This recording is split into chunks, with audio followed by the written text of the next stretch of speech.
ওম শান্তি। Good morning, সবাইকে নমস্কার জানাই। আজ 14ই জানুয়ারি 2026 সাল।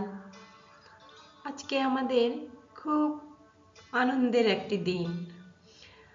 আজকে মকর সংক্রান্তি, আর আমাদের পিতা তো আমাদের সাথে রয়েছেন সমস্ত উৎস আনন্দ ভরে দেওয়ার জন্য। তো অসীম জগতের পিতা আমাদের সদ্গুরু দাদা, তিনি আজকে আমাদেরকে বলছেন, সূর্যের মতো উত্তরায়ণের পথে তোমাদের জীবন চলুক। তাই আমরা আজকে আমাদের জীবনকে সূর্যের যে উত্তরায়ণ হচ্ছে, আজকে থেকে সূর্য তার গতিপথ পরিবর্তন করে, এটা জ্যোতিষশাস্ত্রের মতে বলা হয়। তো আমরা তো দীপ্তিমান সূর্য, আমাদের আত্মজ্যোতি সবসময় জেগে উঠছে। তো বাবা কিভাবে আমাদের উত্তরায়ণ করছেন সেটাই আমরা আজকে ভিডিওতে জানবো। মকর সংক্রান্তিতে সবাইকে শুভেচ্ছা জানাই, অভিনন্দন জানাই, সবার কল্যাণ হোক। তো চলুন আমরা আজকে আমাদের জীবনকে কিভাবে আমরা উত্তরায়ণের পথে নিয়ে যাব সেই সম্পর্কে আলোচনা করব। এর আধ্যাত্মিক, এর মনোবৈজ্ঞানিক এবং আমাদের কি পুরুষার্থ করা যেতে পারে, এই মকর সংক্রান্তি থেকে আমরা কি শিক্ষা নিতে পারি, সমস্ত কিছু আমরা আজকে আলোচনা করব। মকর সংক্রান্তি কি? মকর সংক্রান্তি হলো সেই দিন যে দিনে সূর্য তার ধনু রাশি ত্যাগ করে মকর রাশিতে প্রবেশ করে। এটা জ্যোতিষবিদ্যায় আমরা সবাই জানি রাশি রয়েছে। তো সংক্রান্তি কথার অর্থ হচ্ছে সং প্লাস ক্রান্তি, অর্থাৎ পরিবর্তন। সংক্রান্তি হিন্দি শব্দতেও বলা হয় পরিবর্তনকে, একটা ক্রান্তিকারী যুগের সৃষ্টি হচ্ছে। তো সংক্রান্তি হচ্ছে সেই পরিবর্তন, প্রকৃতির পরিবর্তন। সাধারণত 14 বা 15ই জানুয়ারি প্রতি বছর পালন করা হয়।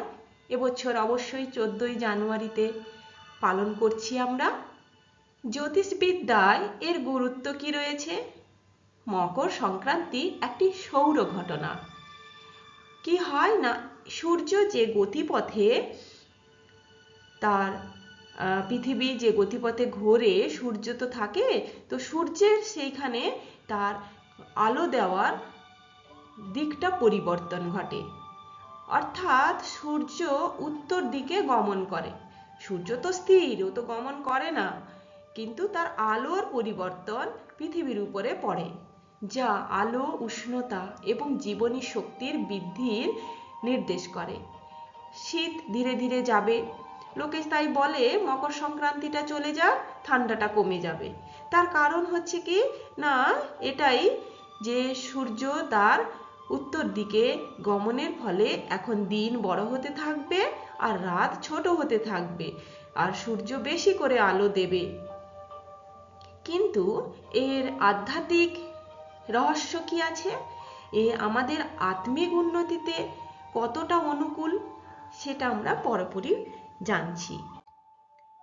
আধ্যাত্মিক তাৎপর্য কি না, মকর রাশির প্রতীক হলো শৃঙ্খলা, সংযম, দায়িত্ব ও স্থায়িত্ব। আমাদের ইন্দ্রিয়ের ভোগে যে আমরা অন্ধকারে ডুবে আছি, সেই আধ্যাত্মিক চেতনার আলোক দিকের যাত্রা হলো এই মকর সংক্রান্তি। তাই এই দিন পুণ্য স্নান করা হয়। মানুষ ভাবে যে পুণ্য স্নান করলে আমার পুণ্য অর্জন হবে, কিন্তু বিষয়টা সেরকম নয়। একটি স্নানের দ্বারা কখনোই পুণ্য লাভ করা যায় না। তো মনোবৈজ্ঞানিক কি দৃষ্টিভঙ্গি রয়েছে? সূর্যের আলোক বাড়ার ফলে মনের উদ্যম যে ভাবটা তৈরি হয়, নতুন সংকল্প নেওয়ার মানসিক প্রস্তুতি তৈরি হয়, হতাশা থেকে আশার আলো জাগে। মকর সংক্রান্তি হলো মানসিক নবজাগরণের উৎসব। এটা মানুষের মন, চিন্তা ও চেতনার নবজন্মের একটি প্রতীক হিসাবে কাজ করে। তাই এই দিন সকালবেলা পুজো অর্চনা করা হয়, পবিত্র স্নান করা হয়, সূর্যদেবকে পুজো করা হয়। তো এগুলো কিসের প্রতীক? এগুলো চেতনার প্রতীক। আলো বাড়ে আর মন জাগে। শীতের ঠান্ডায় আমরা গুটিসুটি মেরে থাকি, কিন্তু যেমনি দিনের প্রকাশ বাড়তে থাকে, দিন একটু বাড়ে, তখন আমাদের কাজের প্রবণতাও বাড়তে থাকে।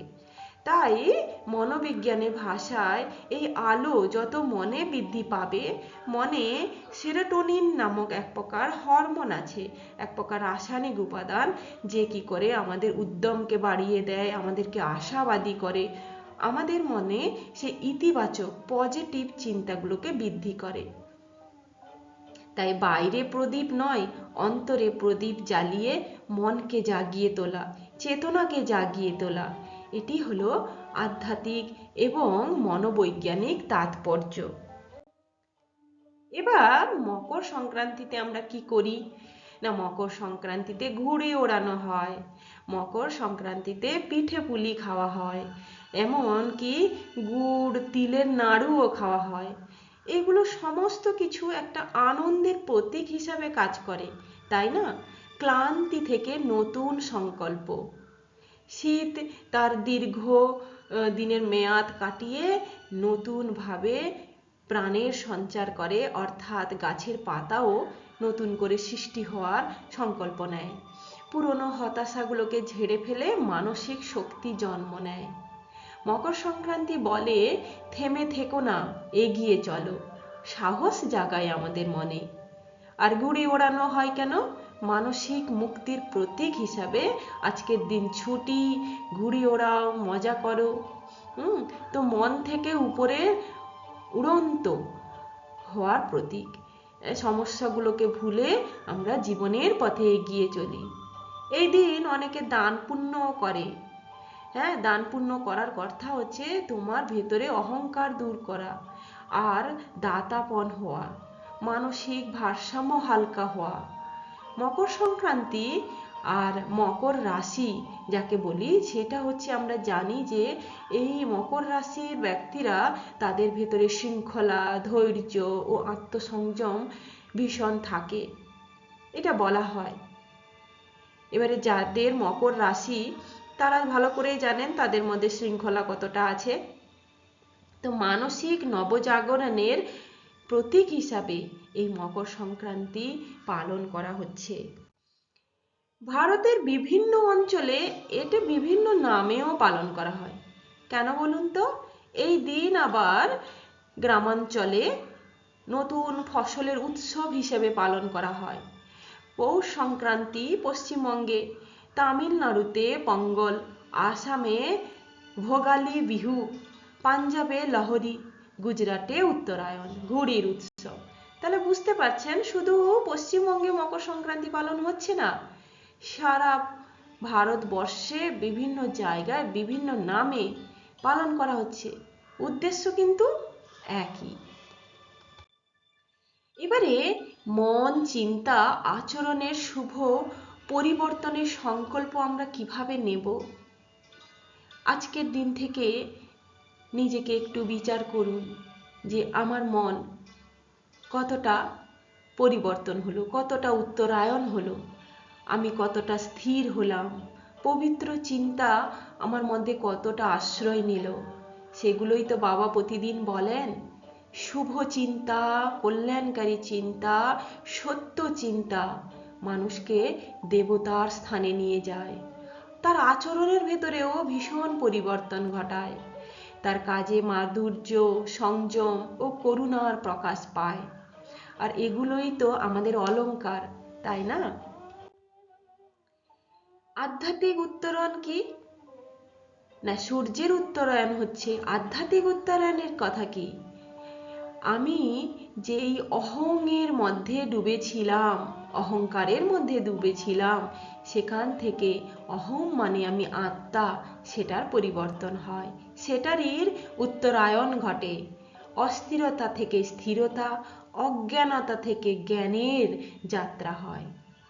যখন মন ইন্দ্রিয়ের দাসত্ব করা বন্ধ করে দেয়, সাক্ষী হয়ে দেখার চেষ্টা করে, তখন তার সমস্যাগুলো দূর হতে থাকে।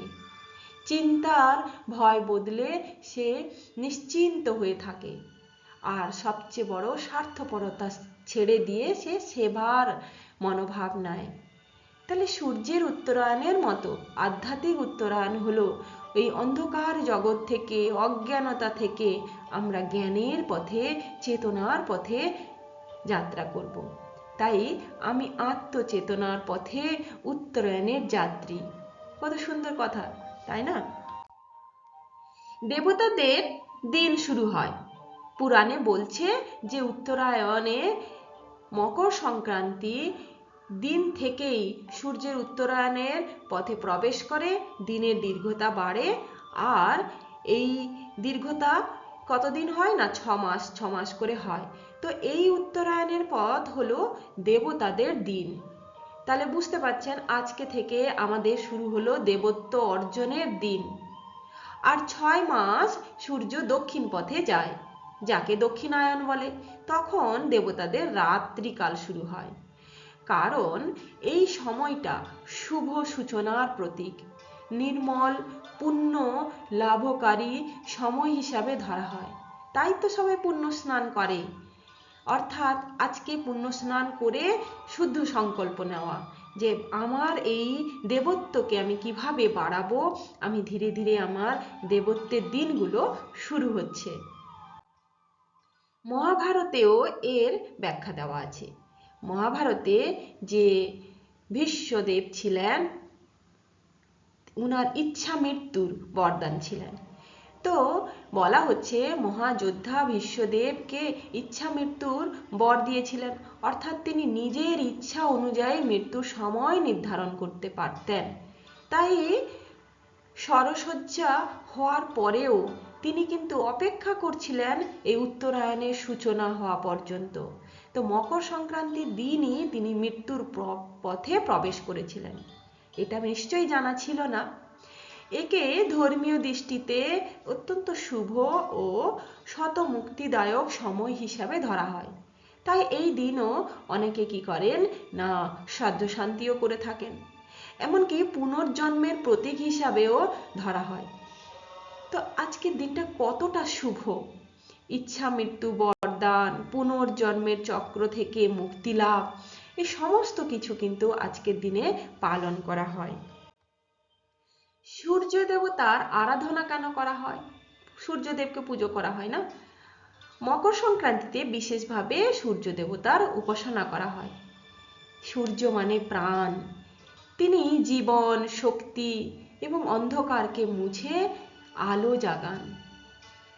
শুধু প্রাকৃতিক অন্ধকার নয়, মনের অন্ধকারেও জ্ঞানের আলো জ্বালান, তাই না? তাই এই দিনটি বিজয় উৎসব হিসাবে পালন করা হয়। হিন্দু সংস্কৃতিতে যে উত্তরায়ণকে বিশেষ পুণ্যকাল বলে মনে করা হয়, তাই ধর্মীয় কাজকর্ম, তীর্থযাত্রার ফলও ভীষণভাবে আমরা লাভ করি। উত্তরায়ণে দেবযান পথ। উত্তরায়ণ হচ্ছে দেবতাদের পথ। হ্যাঁ, উপনিষদ এবং গীতায় এই দুটি পথের কথাও বলা হয়েছে। দেবযান উত্তরায়ণের পথ, পিতৃযান দক্ষিণায়নের পথ।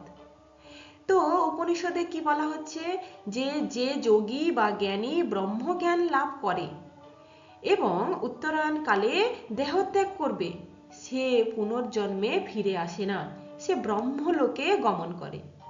আমি বলছি না, উপনিষদে এই কথা বলা হচ্ছে। অর্থাৎ উত্তরায়ণ মানে চেতনার ঊর্ধ্বগতি, আর দক্ষিণায়ন মানে চেতনার অবনমন।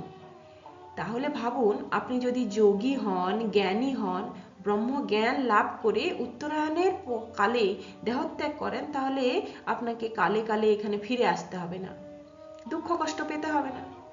আর শ্রীমদ্ ভাগবত গীতাতে কি বলছেন না, শ্রীকৃষ্ণ স্পষ্টভাবে বলছেন যে অগ্নি জ্যোতি অহং শুক্লপক্ষ উত্তরায়ণ, এই কালে দেহত্যাগকারী যোগী ব্রহ্মপ্রাপ্ত হয়। এখানে কাল কেবল জ্যোতির্বিজ্ঞানিক নয়, এখানে চেতনাগত অবস্থানের প্রতীক হিসাবে পালন করা হচ্ছে। অর্থাৎ আমাদের যে প্রজাপিতা ব্রহ্মা কুমারীতে কাল বলতে এখন সঙ্গমকালের কথা বলা হচ্ছে, যে এই 100 বছর সঙ্গমকালে তোমাদের মধ্যে যে আত্মিক চেতনা জাগরণ ঘটানো হচ্ছে, সেই আত্মিক চেতনার দ্বারা তুমি দেবযানের পথ অবলম্বন করো, তোমার উত্তরায়ণ করো। আলো জ্ঞান আর দিন চেতনা, আর উত্তর গতি হচ্ছে আত্মিক উত্তরণ। তাই গীতার মতে উত্তরায়ণ মানে ক্যালেন্ডারের দিন নয়, বরং আলোকিত চেতনার বিকাশ ঘটানো। সূর্য যেমন উত্তরায়ণে ওঠে, মানুষও যেমন চেতনার উচ্চতায় ওঠে। তাহলে সূর্যের মতো আপনার চেতনার বিকাশ ঘটান। ওম শান্তি।